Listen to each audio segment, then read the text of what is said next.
अनामिका है। आज मैं अपनी वीडियो में टाइप्स ऑफ एंजाइम्स बताऊंगी। इससे पहले वाली वीडियो में एंजाइम्स और उसका पूरा डिस्क्रिप्शन मैंने डिफ़ाइन किया था कि वो क्या होते हैं और उनको किस चीज़ से मतलब क्या चीज़ होती हैं जो उनकी प्रिकॉशंस के लिए हम यूज़ करते हैं। तो टाइप्स होती हैं एंजाइम्स की और इनका मोड ऑफ एक्शन भी अलग से होता है। इनकी बहुत सारी थ्योरीज भी हैं। तो आज की वीडियो में मैं टाइप्स ऑफ एंजाइम डिफ़ाइन करूँगी। Enzymes are proteinous in nature. जैसे कि हमें पता है कि एंजाइम्स अपनी नेचर में प्रोटीनियस होते हैं। If enzymes is fully consist of protein so they are called simple protein enzymes और प्रोटियोजाइम्स। अगर एक एंजाइम पूरा का पूरा प्रोटीन पर कंसिस्ट है तो उस एंजाइम को हम सिंपल प्रोटीन एंजाइम्स कहेंगे या फिर प्रोटियोजाइम उसको नाम देंगे। अगर वो पूरा का पूरा प्रोटीन पर कंसिस्ट है, पूरे एंजाइम्स, ये बात याद रखिएगा कि पूरे एंजाइम्स भी प्रोटीन पर कंसिस्ट नहीं होते। ऐसा भी होता है कभी कभार कि उसका हाफ पार्ट जो होता है वो नॉन प्रोटीनियस पार्ट पे कंसिस्ट होता है और हाफ पार्ट प्रोटीन पार्ट पे कंसिस्ट होता है।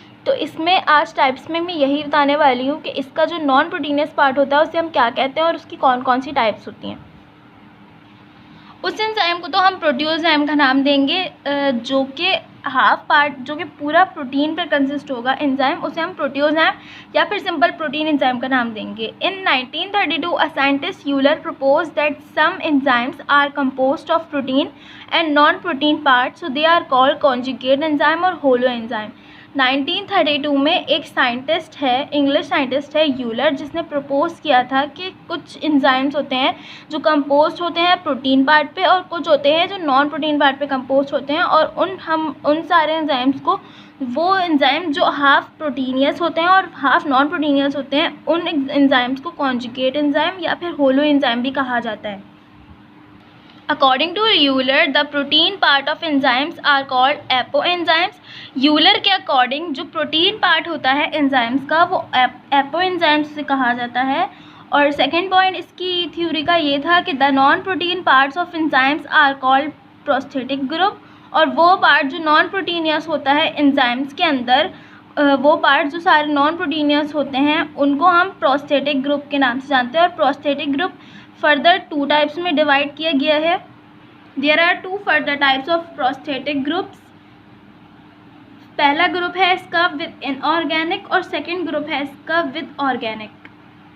ठीक है, सबसे पहला ग्रुप है प्रोस्थेटिक ग्रुप है विद इनऑर्गेनिक, जिसमें इनऑर्गेनिक चीज़ें होती हैं, मतलब कि कार्बन उसमें नहीं होता। कार्बन से हटके जितने भी रिलेटेड एलिमेंट्स होते हैं वो सब होते हैं, कार्बन उसमें नहीं होता इनऑर्गेनिक में। तो if the prosthetic groups are inorganic in nature, अगर प्रोस्थेटिक ग्रुप की नेचर इनऑर्गेनिक है, मतलब कि उसमें कार्बन के अलावा और सारे एलिमेंट्स इन्वॉल्व हैं, तो उन ग्रुप्स को, उन जो प्रोस्थेटिक ग्रुप्स हैं या वो एंजाइम्स हैं, उनको हम कोफैक्टर का नाम देंगे। जैसे कि फॉस्फेटेस, कार्बोजाइलेस और एमिडेस, ये वाले जो वो एंजाइम्स होते हैं ये बॉडी में पाए जाते हैं, हमारी ह्यूमन बॉडी में पाए जाते हैं, और इनको हम प्रोस्थेटिक ग्रुप में इनको हम क्लासीफाई करते हैं। उसके बाद है with organic. If the prosthetic group in nature, so they are called coenzymes such as ATP, NADP और FAV etc.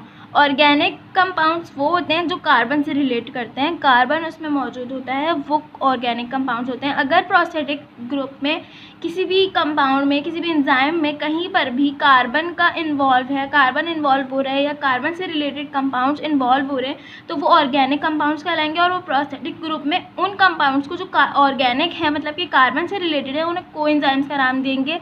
जैसे कि ATP, NADP और FAV ये एंजाइम्स हैं जो ऑर्गेनिक एंजाइम्स कहलाते हैं, और फॉस्फेटेस, कार्बोजाइलेस और एमिडेस ये इनऑर्गेनिक एंजाइम्स कहलाते हैं।